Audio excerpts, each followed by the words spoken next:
Good morning class six. अभी पहली class में मैंने आपको बताया था कि आज मैं एक ही क्लास लूँगी जिसमें इंट्रोडक्शन और मात्राओं का ज्ञान दूँगी। तो उस समय मैंने ये भी नहीं देखा था कि हमारा आज दूसरा क्लास भी है। तो बच्चों, आज हमारा दूसरा क्लास है जिसमें हमें ऑब्वियसली पढ़ाई स्टार्ट कर देनी चाहिए।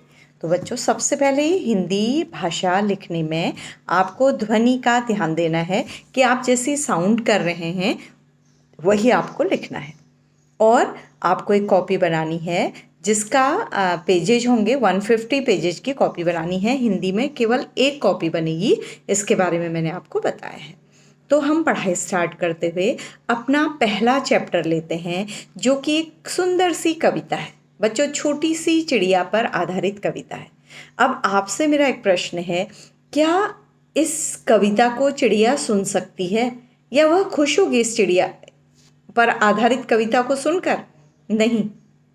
पशु पक्षियों को हमारी भाषा, हमारा लैंग्वेज नहीं पता है। तो ये कविता क्यों लिखता है इंसान?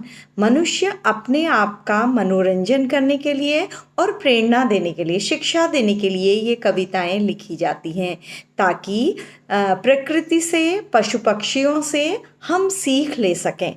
क्योंकि बच्चों, सृष्टि में केवल हम ही लोग ऐसे हैं जो दूसरों को देखकर कल्पना कर सकते हैं, लिख सकते हैं, अपनी भाषा में उस कल्पना को कविता या कहानी का रूप दे सकते हैं। तो आज हमें क्या करना है, क्योंकि ये हमारा सेकंड क्लास है, सेकंड पीरियड है, तो इसमें हमें इस कविता को पढ़ना है। बहुत ज़्यादा काम नहीं होगा आज।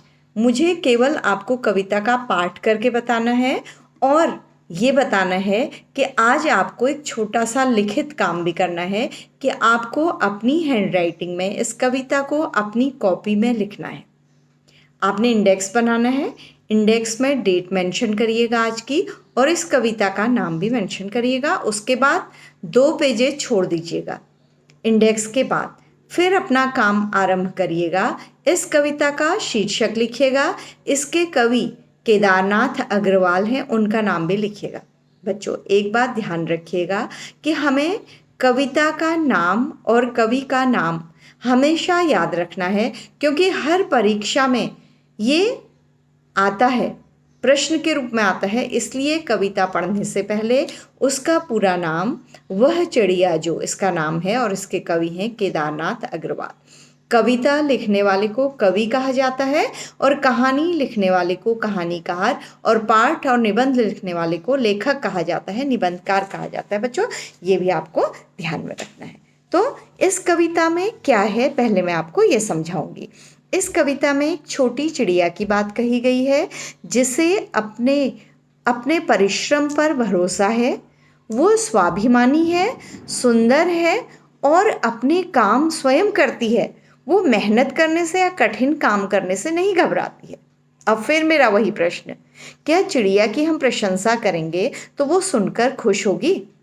बताइए। नहीं, क्योंकि हम चिड़िया पर कितनी ही कविता लिख दें, वो कविता चिड़िया के लिए नहीं होती बल्कि मनुष्य के लिए होती है। बच्चों, हम प्रकृति की विभिन्न वस्तुओं को लेकर, कभी वृक्ष को लेकर, आकाश को लेकर, तारों को लेकर जो कविताएं लिखते हैं, उसमें हमारे मन के भाव हमारे लिए ही होते हैं। बच्चों, मनुष्य के लिए होते हैं।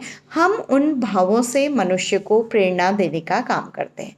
जैसे हम कोई कविता लिख रहे हैं एक नदी के बारे में, कि नदी में कैसे पानी बहता है, वो दूसरों को पानी देता है, तो हम मनुष्य को ये सीख देते हैं कि उसे भी अपने जीवन में नदी की तरह दूसरों का परोपकार करना चाहिए।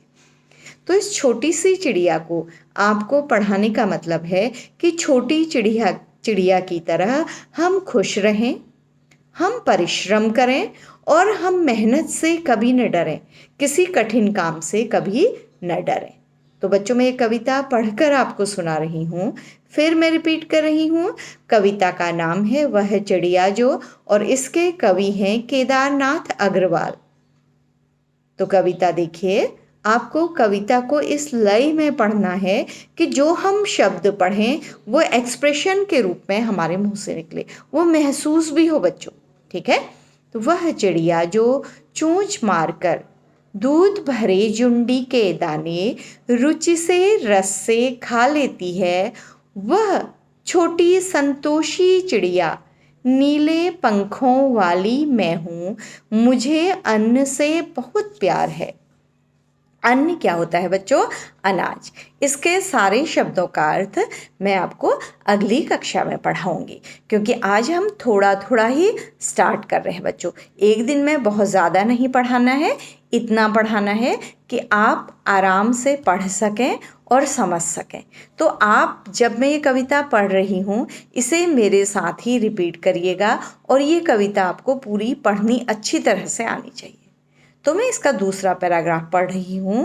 वह चिड़िया जो कंठ खोलकर बूढ़े वन बाबा की खातिर रस उड़ेल कर गा लेती है, वह छोटी मुँह बोली चिड़िया, नीले पंखों वाली मैं हूँ, मुझे विजन से बहुत प्यार है। विजन होता है बच्चों इंसानों से रहित, जहाँ कोई इंसान नहीं रहता है। तो ऐसी जगह कौन सी होती है?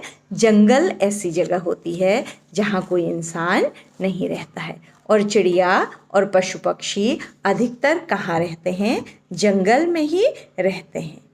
अगला पैराग्राफ है बच्चों, वह चिड़िया जो चोंच मारकर, अगर हम चोंच पढ़ रहे हैं, देखिए च और ओ की मात्रा है च, चोंच, लेकिन चो में हम नाक में भी साउंड कर रहे हैं, इसे अनुस्वार कहा जाता है। ऐसे शब्दों या वर्णों के ऊपर बिंदी लगाई जाती है। जहाँ भी हम नाक से ध्वनि करते हैं बच्चों, या चंद्र बिंदु होता है या बिंदी होती है, इस बात का भी आपको ध्यान रखना है। वह चिड़िया जो चोंच मारकर चढ़ी नदी का दिल टटोल कर जल का मोती ले जाती है, वह छोटी गर्वीली चिड़िया, नीले पंखों वाली मैं हूँ। मैं, देखिए फिर से मैं नाक में साउंड गई तो क्या होता है? चंद्र बिंदु होता है ऊपर। चंद्र बिंदु के लिए जगह नहीं होती मात्रा वाले में, तो क्या लगा दिया जाता है? बिंदी लगा दिया जाती। मैं हूँ, फिर हम नाक में गए हैं, अनुनासिक है बच्चों, चंद्र बिंदु है। नीले पंखों वाली मैं हूँ, मुझे नदी से बहुत प्यार है। तो बच्चों ये हमारी आज की कविता है, जो आपकी पहली कविता है, एक छोटी सी चिड़िया पर आधारित है। हम अपनी अगली कक्षा में इस कविता का भावार्थ पढ़ेंगे। आज के लिए बच्चों को ये कविता पढ़नी है और इस कविता को आपको याद भी करना है। याद क्यों करना है? क्योंकि कविता याद होनी चाहिए। सारी कविताएं हमें याद होनी चाहिए, इससे हमारी मेमोरी बढ़ती है। बच्चों जैसे जैसे हम कविताएं याद करेंगे या कुछ भी लर्न करेंगे, तो हमारे जो ब्रेन की पावर होती है वो भी क्या होती है? बढ़ती है। हमें कॉन्फिडेंस आता है जितनी चीज़ें हमें याद होंगी। तो आज का काम क्या है आपका? अच्छी सी हैंडराइटिंग में इस कविता को आपको कॉपी करना है। इस कविता को भी मैं क्लास में भेज रही हूँ। अगर आपने बुक्स नहीं खरीदी है किसी ने किसी वजह से, तो आप अभी इस कविता को मेरी कक्षा से कॉपी करके लिख सकते हैं। आपको कवि और कविता का नाम लिखना आवश्यक है। तो बच्चों आज का काम आपका है, कविता लिख लीजिए और इसे याद आपको करना है इस हफ्ते के अंत तक, मतलब सैटरडे तक ये कविता आपको याद हो जानी चाहिए। और एक चीज़ ध्यान दीजिएगा, आप दूसरे बच्चों से भी पूछ सकते हैं कि मैं कभी भी आपका लिखित काम चेक कर सकती हूँ, इसलिए सबको अपना अपना लिखित काम करना है पूरी तरह से, कहीं भी छोड़ना नहीं है। और बच्चों हमारा काम पूरा हो, इसका सबसे अच्छा तरीका है कि हम रोज़ का काम रोज़ करें। हो सकता है मैं इसका आज ही शाम किसी एक बच्चे को रैंडम कॉल करके उसका काम देख लूँ कि उसका काम हुआ है या नहीं हुआ है। ठीक है, तो जल्दी जल्दी जैसे ही ये क्लास में मेरी कक्षा ख़त्म होती है, तो अभी आप 15 मिनट बैठकर, जब तक दूसरी क्लास आरंभ नहीं होती है, आप इस काम को कर लेंगे। और एक चीज़ का ध्यान रखिएगा, मैंने हिंदी में अक्सर देखा है बच्चे जब कॉपी करते हैं तो गलतियाँ करते हैं मात्राओं की। तो आप लिखेंगे कैसे बच्चों?